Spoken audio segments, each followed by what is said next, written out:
Hello, everyone. Good afternoon, and welcome to another episode of Lunch with Lakers. My name is Ryan Palm. I work in the alumni office here at the Hearst, and we are excited to have you join us for another episode of this series. We started Lunch with Lakers a few weeks back as Mercyhurst went remote operations like much of the country.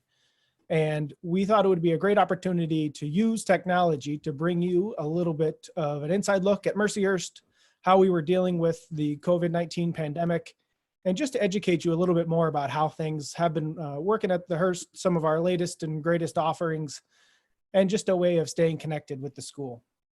I'll introduce my guests here in just a minute, but wanted to go through a couple housekeeping items, especially those who may be joining us for the first time. I'm joined on the call by Lindsay Frank from our alumni office. She is behind the scenes and is going to be managing the chat function. If you've never used Zoom before, whether you're on a phone or a computer, you should be able to find a little icon that opens the chat room. There is the place that she'll post reminders, she'll post key links. It's also a place where you can ask questions. We welcome questions from our audience for our guests, and we will try to get to some of those during the episode today. Our guests are often very generous in their time and will answer questions after the show as well if we don't get to them during today's episode. If you have questions afterwards or suggestions for future topics or feedback in general, you can also feel free to send us that via email to alumni@mercyhurst.edu, and we'll be glad to answer those as best we can. I think that's all of our agenda items for the housekeeping. Lindsay has posted a link in the chat where you can go to view past recordings and future episodes of this, so please bookmark that page. We're thrilled to have a couple of students joining us today on our call. This has obviously been a unique time for everybody at Mercyhurst, but certainly for no better audience than our students. We've talked in past weeks with faculty, staff, and administration, and today we're excited to bring you a student perspective. So joining us today is senior Mitchell Marsh, who is calling in from Western New York, and junior Marina Boyle, who is joining us from Ireland, her native home. So this is our first in Lunch with Lakers of having an international participant. So thanks very much to both of you for joining us. We really appreciate you taking the time out during finals week to spend a little time with us. And tell us a little bit about life as a student during the COVID-19 pandemic. I wanted to start by giving you each a chance to tell us a little bit about how you found Mercyhurst, how you came to the school, 3 or 4 years ago, depending on your situation. And Mitchell, we'll go ahead and start with you. Sure. Thanks so much for having us, Ryan. Really appreciate it. When I started the college search process about 4 years ago, last month, I initially was looking for schools with hospitality management programs, and Mercyhurst obviously is on the list. We're one of the only other Statler departments of hospitality management, second to Cornell. So visited campus, was able to sit down and talk to Dr. Daryl Georger and learn more about the program and the outcomes. And just right after there, was pretty much sold on it. Did another visit a couple months later and sat down with Danielle and signed the commitment paper. And ever since then, I've been Mercyhurst Laker. Awesome. How about you, Marina? I just want to echo what Mitch said. Thank you for having us. Really exciting to be here. Mine was quite similar. My major was a big factor in it too. So I first heard about Mercyhurst because of the JFK scholarship, which is what's allowed me to come to Mercyhurst. And then particularly the business and competitive intelligence program was what I was really interested in. I also had the opportunity to visit campus, and that kind of sealed the deal for me, just how beautiful it was, the size of the university, and having that major that I was really interested in. Wonderful. Thanks so much to both of you. So Mercyhurst, like most institutions of higher learning, went fully remote some 8 weeks ago. It kind of seems like 8 years ago at this point. It seems like long ago that we were together on campus. And it was obviously a very unique transition in that it happened somewhat quickly for everybody, and it really impacted those who are regional in one way and those who were living farther from campus in a different way. So I'm wondering if you can each share a little bit about how that transition went and how the early part of the class transition went for you. Marina, we'll start with you as your transition home obviously was a bit more complicated living across the pond. Yeah, so when I heard that we were going to be going remote for the rest of the semester, I knew that I kind of had to go home. I actually wrestled with the decision a lot because I was supposed to be in Erie for the summer. So I wasn't supposed to be going home in May or anything. But I just knew it was a better decision, especially with a lot of countries closing their borders. You know, I didn't want to get stuck anywhere. So I flew home through Pittsburgh and then through Newark, which was interesting. My first flight was like so empty, like 8 people, including like 2 babies. But then the next flight was completely full. So a lot of people obviously in the same boat. Having that week off of classes really helped because that was the week that I know a lot of people were traveling home. And then when I got home, my parents picked me up from the airport and I had to self-isolate for 14 days. So I was pretty grateful for the schoolwork then because I didn't really have anything else to do. So overall, the transition was stressful, but it worked out okay in the end. So Great. And what about you, Mitch? The transition was really surprising. I was kind of under the assumption that we would just pretend everything was normal in Mercyhurst world and just go on for the rest of the year. So when the decision was made, it was pretty abrupt and pretty an emotional like moment for me to pack up my room in a matter of hours and luckily I'm close to Mercyhurst, so my mom was able to drive out. We packed up our 2 cars and just headed home, and ever since then, just trying to process the whole transition and the events that we aren't able to experience now, some virtually, but some just aren't able to duplicate the in-person connection. So it's been challenging at times for that, for sure. But I definitely think for the classes, Mercer's has done a great job with the transition. All of my professors are extremely understanding and really helpful with the different ways that they've been setting it up, whether they record their class session ahead of time and then post it so we can do it throughout the week, even if we had to do it during the exact same time we would have had class, or we meet on a regular basis through Teams and just do a check-in to see how we're doing with the material, how we're doing just at home in general. It's been really helpful. A lot of the professors in the HM department have been great with that. As it's finals week, I just have one final presentation on Friday, and then we're done. So that's exciting. At first, it was a challenge to get back into the routine of classwork, but after settling in for the first couple of weeks, it just became part of the routine. It was pretty easy. That's great. You kind of led into my next question there, Mitchell. I think many of us are curious what the day-to-day looks like for our students in terms of, are your classes being held during the day? Is it you just watch recordings? Do you have any, group activities that you're participating in? Can you shed a little light on that for us? Yeah, absolutely. So I've been lucky enough to have professors who do it both ways, where they'll record the video ahead of time and kind of take you through the lesson and the material. And you can just do it at your own pace and then complete the assignment while you're watching the video, which is really helpful.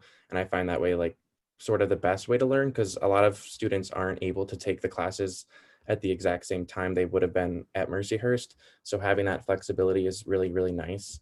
And then the professors who meet at the regular class session just to do a quick check-in, like Pete Statmuller to check in to see how we're doing with our website portfolio, and able to have those one-on-one sessions where you can ask questions have been really helpful.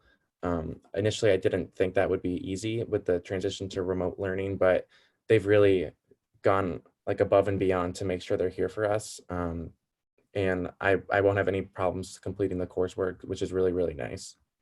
As far as other like organizations and stuff, we've been able to like meet remotely, whether it's once a week or every other week, to talk a little bit with Carpe Diem retreat leaders. We meet every Monday still and just check in and see how everyone's doing, which is really nice to be able to process that transition together, and just communicate about like what we're doing with our regular days and stuff. So that's a nice avenue to kind of help with the social aspect of just not being on campus.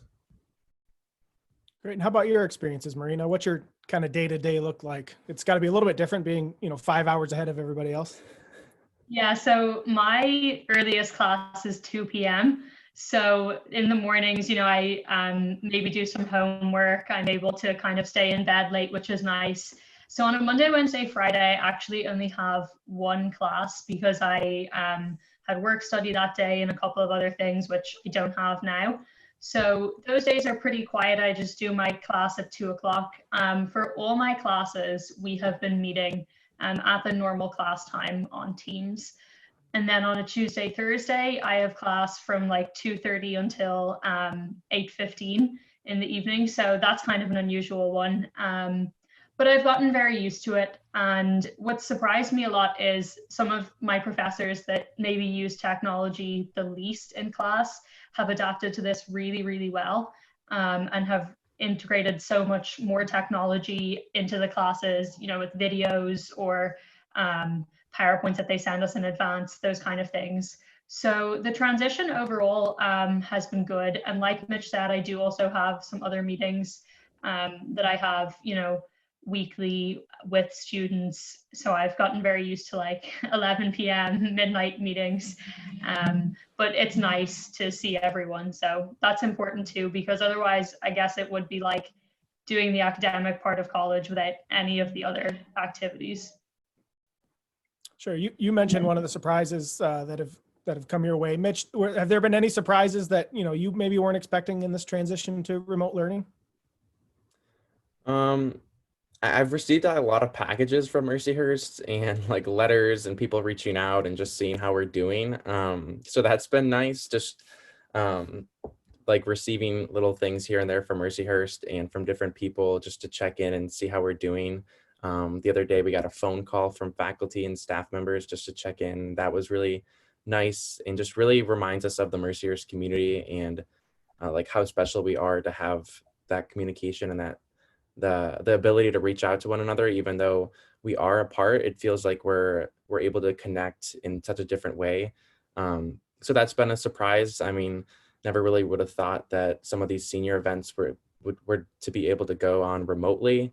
But just last night we had one of our final senior class gift meetings, and that was really great to see everyone. It was a little bit sad, but we're all able to reconnect and see one another and just kind of go through like a regular meeting would have. And it was really, really great to see everyone last night. So, yeah. Well, that's good. COVID-19 has changed a lot for just about everybody. And I think many people in your age demographic have had their summer plans changed rather substantially, perhaps. So I'm curious if, you know, kind of the summer has been altered for you both, whether that's a you know, job, full-time job, or an internship, or just a summer work plan. So I wondered if you could share a little bit about that. Maybe we'll start with you, Marina. Yeah, sure. So as I mentioned, I was actually supposed to be in Erie for the summer. I was going to do some work for the Intelligence Studies Department, and I was going to work the CREATE program that AIM runs during the summer as well. So obviously I'm home now. I just got word that CREATE is actually going ahead on the 11th of July. So that's still an option. Right now, I'm just weighing off if it will be possible to get back to the US with border restrictions and everything before that date, with time to quarantine and everything. In terms of the other projects that I had planned, those did fall through, but I've reached out to a couple of alumni and a couple of other people that I know in the intelligence community recently to see if they would have any projects for me to work on kind of short term over the summer. And I think for the first time in a long time, because, you know, I'm back at home, I'm not paying rent, I have the luxury for the summer of working for free.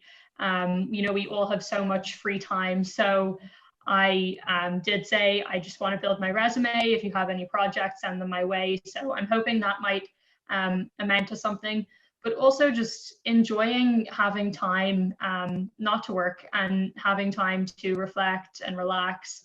I think this is a wonderful time to build your skills, to do things you're interested in, you know, find those hobbies that you might have lost throughout the years, but it's also not a competition. And I think it's fine in these circumstances if this is kind of a relaxed summer where not too much happens. Wonderful. How about you, Mitch? I know your circumstances a little different as a senior, but can you share? Yeah, a little bit. Originally, I would be moving in a couple days to Louisville, Kentucky to start my position with Omni Hotels and Resorts. They're actually closed right now until June 1st. So my start date got pushed back a little bit. So I've been looking in my home community, Bemis Point, for job opportunities.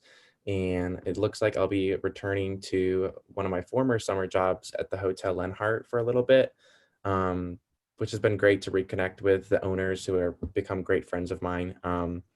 Depending on the opening status, of course, for the operation, we'll see how that turns out. But just really spending time working on resumes and just updating different things like that as well, to apply to different positions for the summer has been something that's been keeping me busy. But I really do enjoy that component of it. But I am looking for other opportunities as well throughout the summer. Create could be really fun. So Marina, hopefully, maybe I'll see you there. Who knows?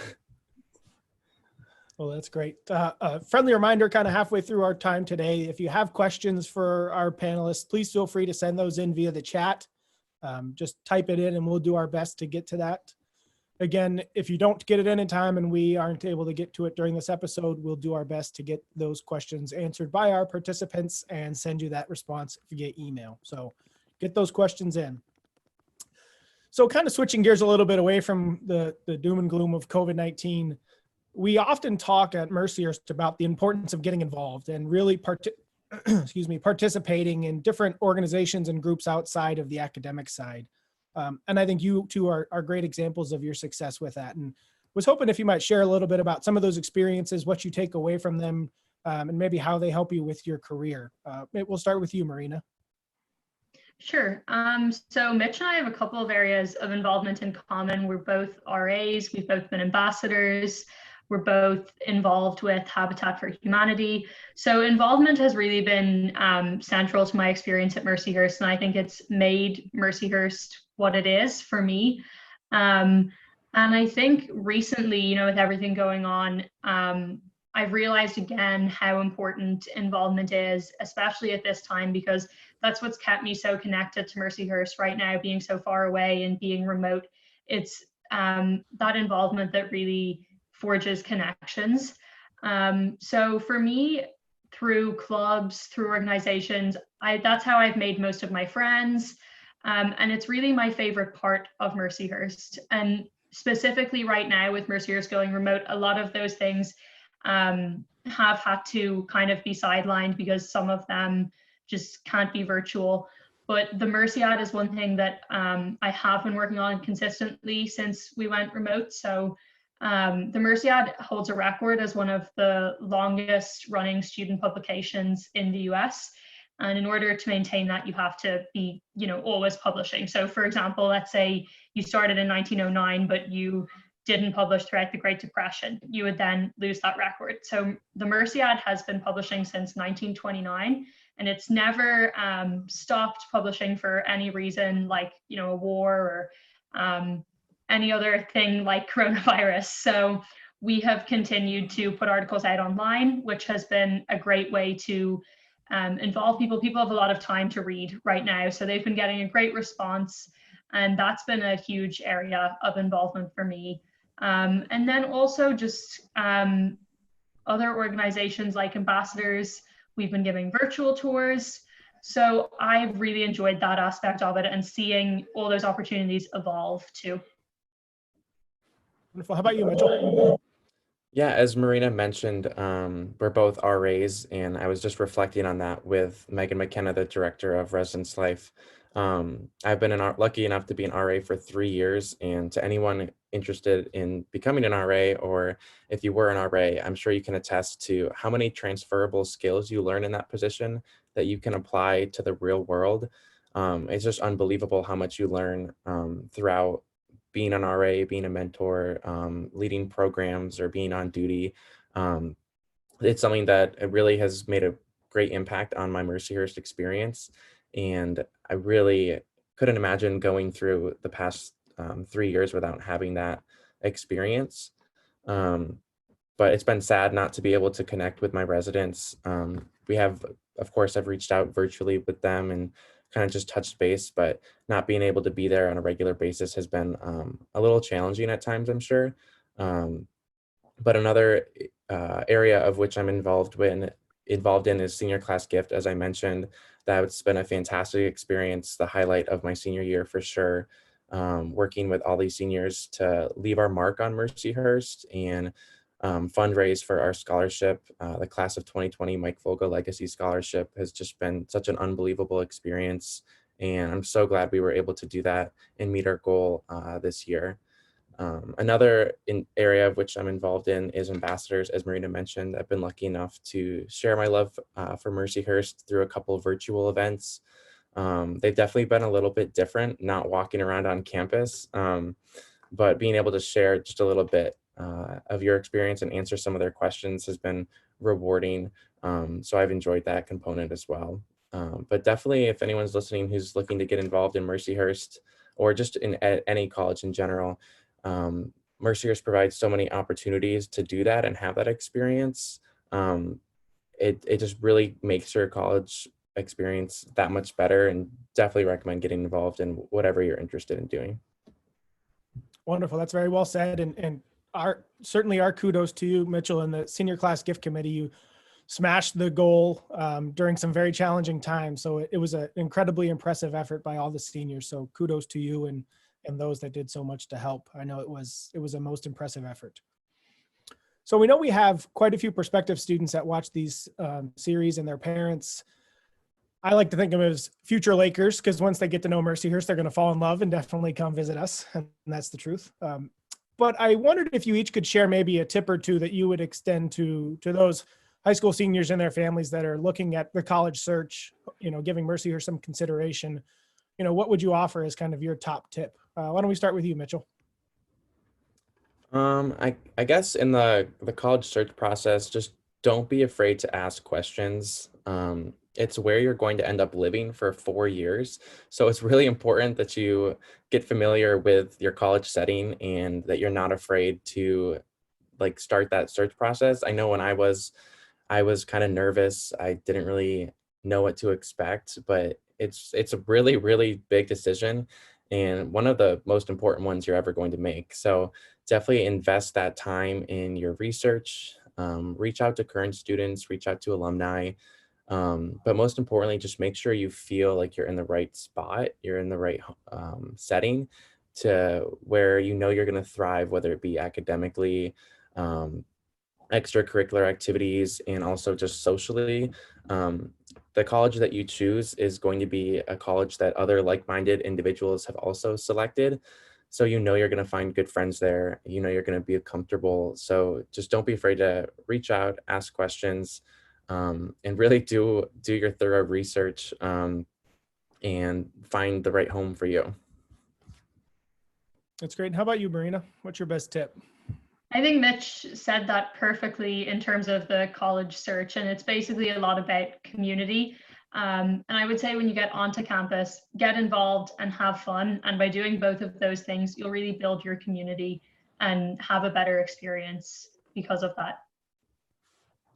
That's great. I want to throw a curveball maybe a little bit, but I think a big part of getting to know Mercyhurst for many of our students is also getting to know the city of Erie and all that the community outside the campus has to offer. Would each of you be able to share something you've come to know and love about Erie? The snow might not be the most obvious answer, but maybe something other than weather. And we'll start with you, Marina. Sure.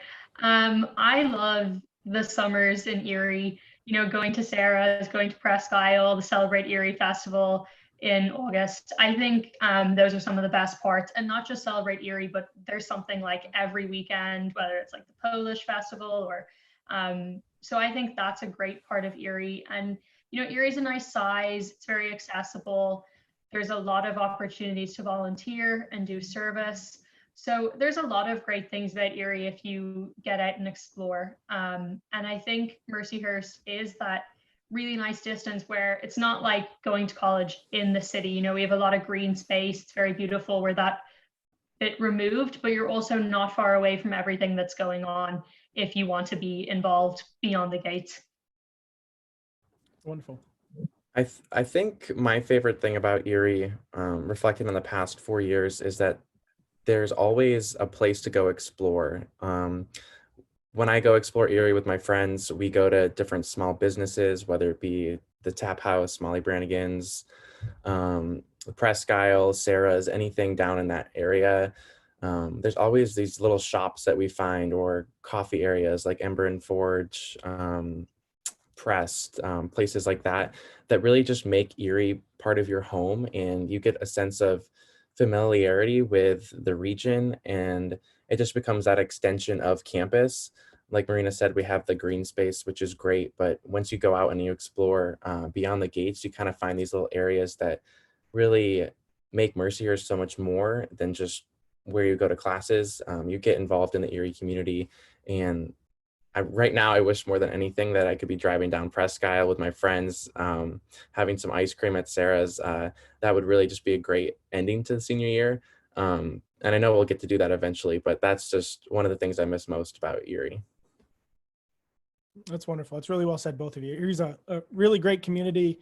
I personally am not a native of Erie, but I've certainly fallen in love with the community. And one of the tips I always give our students is much on what you said, Marina, is give Erie a chance during the summertime.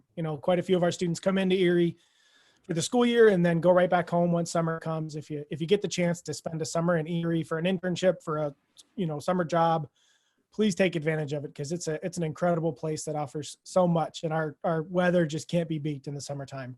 It's certainly one of our greatest assets. So I hope to maybe not get too sentimental here, but I wanted to talk about what you think you'll miss and what you are missing. We got a question from the chat about what you miss from Mercyhurst, and Mitchell, I want to throw it to you first. Being a senior, this is your last week of finals. This is kind of the last trip around the campus. What do you think you'll miss most about Mercyhurst? Really, it's just the routine that I had, being on campus, being able to wake up, know who you're going to see, know what classes you're going to, what extracurriculars you have going on that day, know that you'll run into these people, whether it be Rhonda in the dining hall or Trish at the front desk. Like, just knowing that sense of familiarity that you're going to run into these people, you're going to have great conversations. It's just really the community and the people, whether it's talking to Jeremy Hewitt for an hour about nothing in the marketing office, or talking to Allison, my professor, in the Marriott Cafe.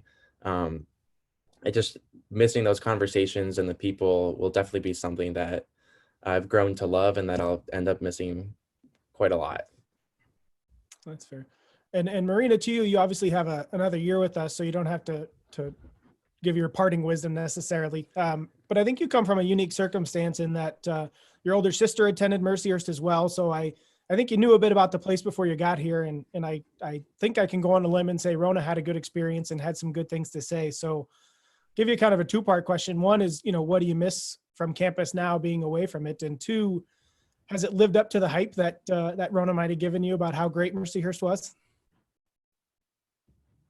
Yeah, it is absolutely lived up to the hype. Anyone that knows me knows I adore where I come from, but even now I'm like homesick for Mercyhurst.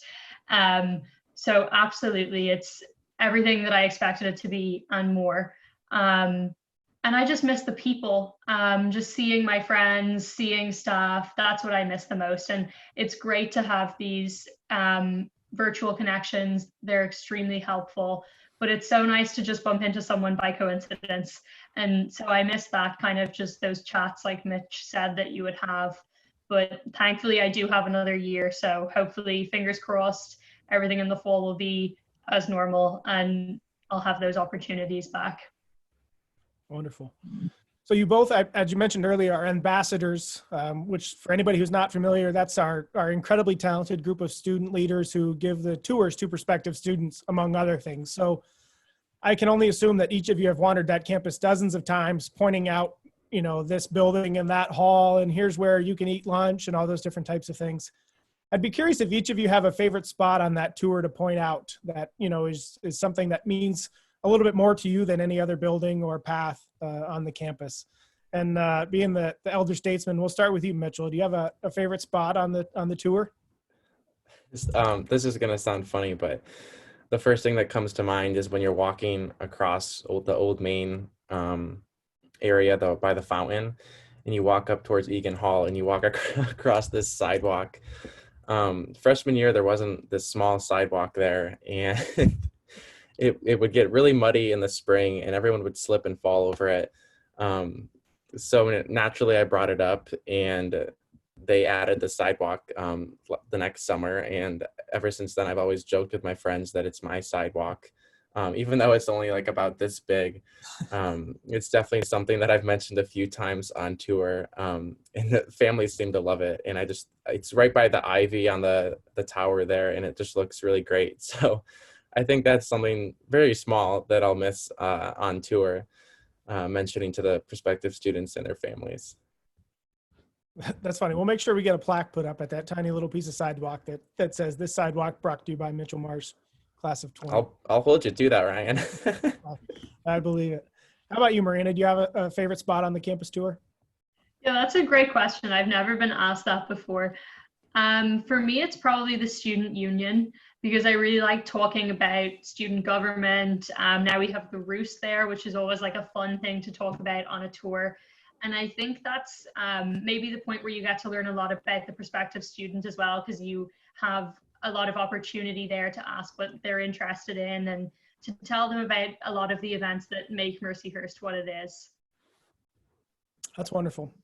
So I don't see any more questions in our chat room, but if anybody has any, now's the time to get them in before we close. But typically the final question that I ask all our guests, and you may have already hinted to the answers throughout what you said already, is your favorite part of Mercyhurst. And you can take that as any way you want to. But what's your favorite part of Mercyhurst, Marina?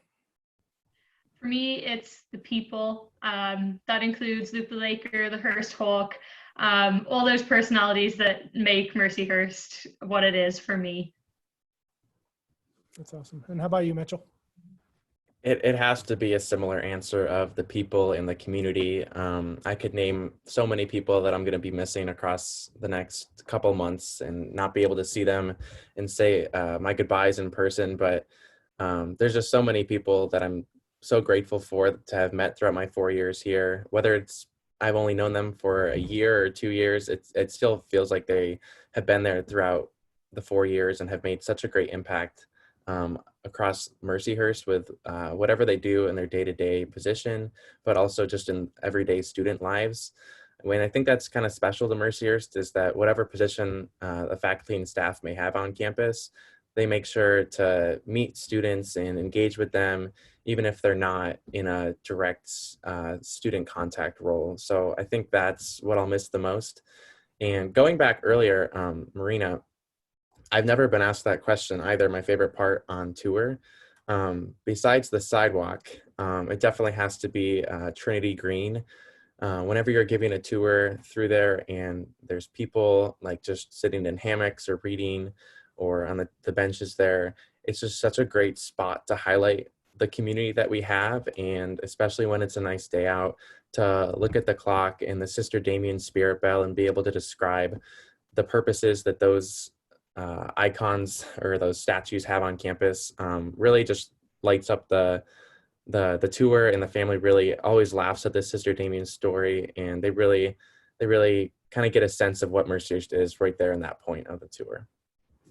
That's really well said. And I think it speaks a lot to the fact that for many, the college search is all about how nice is the residence hall and what's the gym look like and the cafeteria, what are they serving?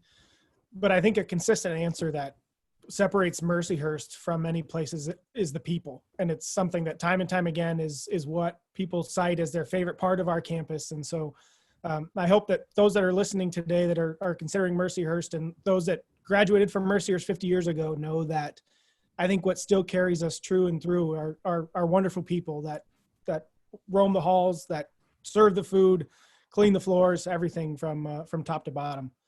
We did get a couple quick questions from the chat, so I wanted to throw them to you guys to answer. And we'll start with you, Mitchell. How did you select your major? When my family was starting the college search process, and my younger brother's going through it right now, we kind of just sat down and brainstormed. My grandma and my grandpa have both been in the hospitality industry for years, and we've always enjoyed vacationing at Disney World. And it's something that my mom just found online one day searching, and I'm really grateful that she found it for me because it's been a perfect fit ever since deciding freshman year. There was a moment where I wasn't quite sure if it was the right position for me, but I was able to find marketing as that second major as well. So that helped in that decision. And then the final semester right here has really solidified hospitality as that major that I love, with the internship experience that I've had, and then the hands-on activity in the Marriott Cafe and our training kitchen, just with the people and the chefs. It's been phenomenal. So that's a little bit of how I found the major. Wonderful. And how about you, Marina? Similar to what Mitch said, my family played a big role. We brainstormed. My mom helped me out a lot. For me, I knew that I wanted to study business, and I knew that I wanted to study abroad.